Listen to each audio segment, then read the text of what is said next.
What up? It's your boy Wall Street, back again to talk about the NBA with all of you fine people in the audience. So I hope you're doing well.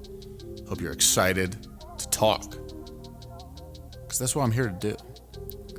And today I want to talk about the Dallas Mavericks and how just disastrous of a season this has turned out to be.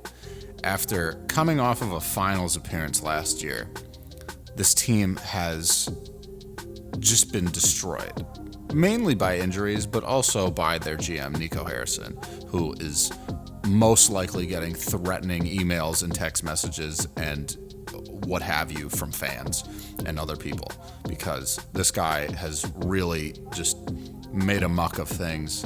And, it's being exaggerated now, too, by the level of injuries that are just, the Mavericks players are succumbing to. Like, it's absurd. So, the Dallas Mavericks played the Phoenix Suns today in Dallas.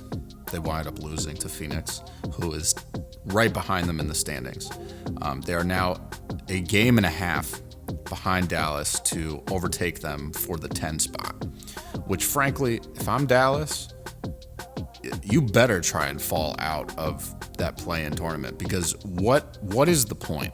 What is the point? The active leading scorer that they have, because the other four are either injured or have been traded, and I'm reading this on ESPN, the player stats. Your active leading scorer right now for the team is Klay Thompson, and he is averaging 14.1 points per game. That is not a team that wins playoff series. That is not a team that wins regular season games, frankly. And they own their pick this year, and this is a good draft class.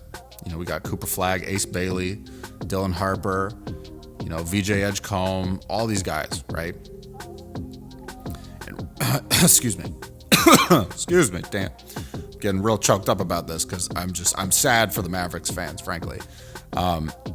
But right now, if the season ended today, they would be picking at the 13th pick, which is quite late in the lottery. Doesn't give you a great chance to jump up into the top four, but you still have a chance, obviously.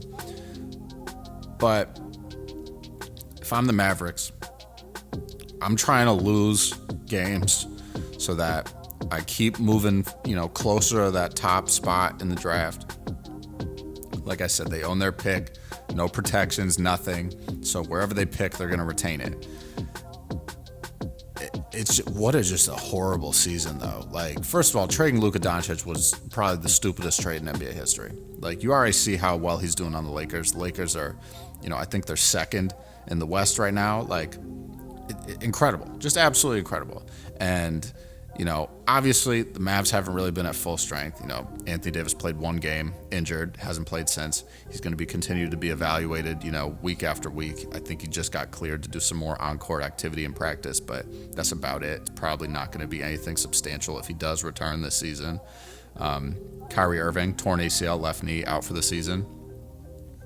They had Kai Jones, who, came out the woodwork basically, and, had a great game. 21 points, 8 rebounds, out after that. You know what I mean? Like, they're just getting injured left and right. PJ Washington, out. You got guys that I didn't even know were on the team. Olivier Maxence Prosper. I didn't even know who that was. Season-ending injury on his right wrist. He's going to have surgery. Daniel Gafford, out. Derek Lively, out. Jaden Hardy, out. Like, it's just, PJ Washington out, he's got an ankle injury. Like, it's just crazy. And they signed a guy, Brandon Williams, who's honestly balling. He had like a 30-point game the other day. But this is the opportunity that these players that are not really well known are going to get with this Mavericks team just being decimated by injuries and, things like that. Like, Najee Marshall, I think, basically almost had a triple-double today. But, my advice is, get some young players, to run, put on a show, let them make a name for themselves. Because at the end of the day, like, every time you step foot on an NBA court, you're trying out for all the other 29 teams in the league. So it's a great opportunity for young players to get their name out there, show what they can do. And, you know, maybe they stay with the Mavericks, maybe they don't, I don't know. But at the end of the day, like, for a franchise perspective, like, they got to figure out how to get out of that play-in race, drop down as far as possible over the next couple of weeks until the regular season ends, and just hope maybe you can get a top 10 pick, because that's the best thing that could possibly come out of this season.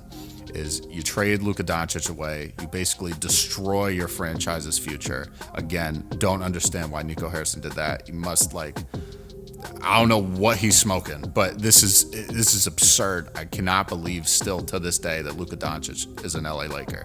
Does not make sense to me. But, you know, I really do feel like karma really, like, bit this dude in the ass. Like Luka Doncic goes out the door. He didn't see it coming. No one really talked to him. It was kind of sneaky how this thing went down, right? If I was Luka, I'd be jaded. I'd be pissed off.